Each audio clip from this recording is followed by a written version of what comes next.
Praise the Lord. യാക്കോബിൻ്റെ ലേഖനം 5-ാം അധ്യായം 8-ാമത്തെ വാക്യമാണ് ഇന്നത്തെ ദൈവജന ചിന്തയ്ക്കായി വായിക്കുന്നത്. നിങ്ങളും ദീർഘക്ഷമയോടിരിക്കണം, സ്ഥിരതയുള്ളവരായിരിക്കണം. ദീർഘക്ഷമയോടിരിക്കുക എന്ന് പറഞ്ഞാൽ ഇച്ചിരി ബുദ്ധിമുട്ടാണ്. പഴയ നിയമ ഭക്തന്മാരൊക്കെ ദീർഘക്ഷമയോടിരുന്നാണ് ദൈവിക വാഗ്ദത്തങ്ങളെ പ്രാപിച്ചത്. നമ്മളിന്നും ദീർഘക്ഷമയോടെ ഇരിക്കാനൊക്കെ ശ്രമിക്കുന്നുണ്ട് അല്ലേ. ഞാൻ ക്ഷമിച്ച് ജീവിക്കും, ഞാൻ ഇനി ഒന്നും പറയത്തില്ല എന്നൊക്കെ തീരുമാനമെടുത്ത് ഇരിക്കുമ്പോഴായിരിക്കാം നമ്മുടെ കുഞ്ഞുങ്ങളിലൂടെ, ഭാര്യയിലൂടെ, അമ്മായിയമ്മയിലൂടെ, അമ്മായിപ്പനിലൂടെ, സഹോദരനിലൂടെ, സഹോദരിയിലൂടെ, അപ്പനോട്, അമ്മയിലൂടെ, കുടുംബക്കാരിൽ നിന്ന്, സഭക്കാരിൽ നിന്ന്, പാസ്റ്ററിൽ നിന്ന്, വിശ്വാസികളിൽ നിന്നൊക്കെ വെല്ലുവിളികൾ ദുഷ്ടനാകുന്നവൻ കൊണ്ടുവരുന്നത്.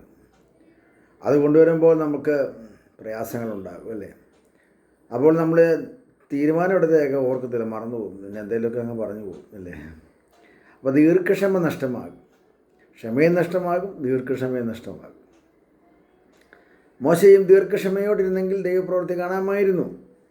പഴയ നിയമ ഭക്തന്മാരുടെ ജീവിതത്തിൽ അങ്ങനെ ഇരുന്നവരൊക്കെ ഉണ്ട്. എല്ലാവരുടെയും പേര് ഞാൻ പറയുന്നില്ല. അല്പതൂടെ ദൈവസന്നിധിയിൽ നാം ചിന്തിക്കുമ്പോൾ നമ്മുടെ വാഴ്ത്തപ്പെട്ട കർത്താവ് ദീർഘക്ഷമയോടെ ഇരുന്നു അല്ലേ.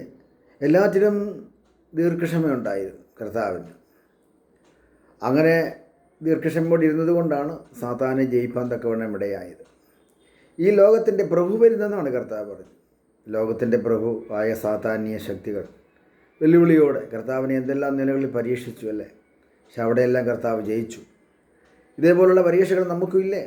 നമ്മുടെ ഹൃദയത്തിൽ തോന്നലുകൾ കൊണ്ടിടാറില്ലേ അല്ലേ. നമ്മൾ ഏതാണ്ട് ആണെന്നുള്ളൊരു ഭാവത്തിൽ, നീ എന്തോ ആണല്ലോ, ആണെന്നൊക്കെ ഒന്ന് കാണിച്ച് എന്നുള്ള ഭാവത്തിലൊക്കെ നമ്മളെ ചിന്ത കൊണ്ടുവരും.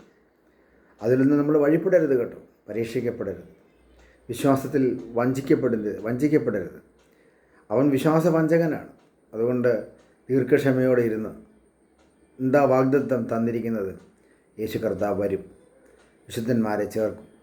ഞാനും ആ നാളിൽ എടുക്കപ്പെട്ട് ദൈവസന്നിധി ചേർക്കപ്പെട്ട് കർത്താവിനോടൊപ്പം ആയിരിക്കും. എനിക്ക് ആ സന്തോഷമാണ് വേണ്ടത്. ഞാനതിനു വേണ്ടി കാത്തിരിക്കുന്നു.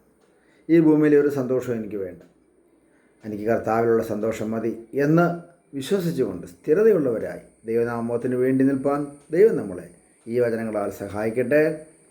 ആമേൻ.